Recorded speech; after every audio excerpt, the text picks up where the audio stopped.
India's Prime Minister Narendra Modi and Chinese leader Xi Jinping are going to be meeting in China on the sidelines of the SCO summit. This is a pretty big deal.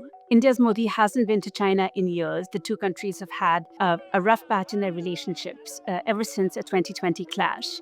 This visit comes at a particularly interesting time. We've seen US President Trump lobby tariff threats around the world, but in particular at China and recently at India as well. Against that backdrop, it makes both countries think, well, maybe we could be doing more to work together despite our differences.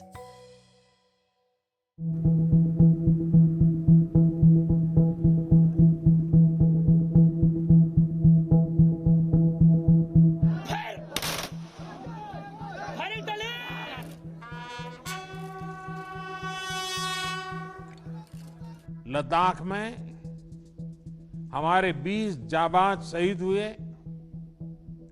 लेकिन जिन्होंने भारत माता की तरफ आंख उठाकर देखा था, उन्हें वो सबक सिखा कर गए। There's a lot of disagreement about, who should be where. Initially, what they try to do is just move their troops away from each other. And then subsequent stages involve taking away sort of temporary equipment, temporary camps, and then returning to what both sides call the 2020 patrolling status. And India and China have talked in recent days about setting up more mechanisms to address the border and to create trust on the border. So they are trying to make progress on that, but it is a difficult issue.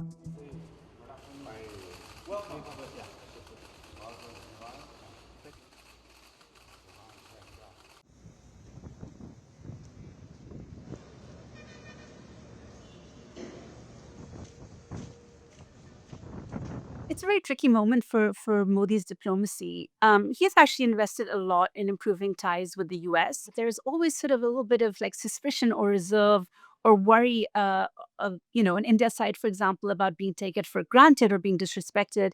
It's really an honor to see you, and you have been my friend for a long time. At the same time, India is very clear that it does see an important relationship with the US. And although it wants things to be more normal with China, I don't think it would ever see or compare like where ties could go with China to where it would like to be with the US as a relationship.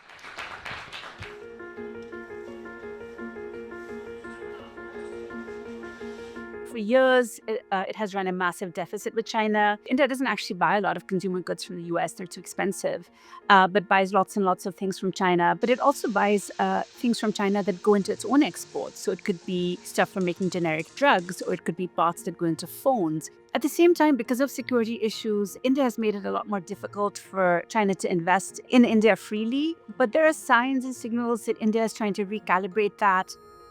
I think both India and China feel that the current status quo, or at least the status quo that prevailed following the 2020 clash, at a certain point was not tenable. There haven't even been direct flights between the two countries, and that is something that they have said that they will work to restoring.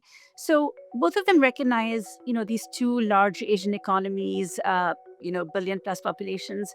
They can't be in that kind of a frozen situation. But I still think, there's been a lot of distrust. Both sides have built infrastructure on the border, preparing, obviously, for some future conflict. And I think that it's going to be hard for economics alone to really trump all of that, that kind of distrust that has built up over time.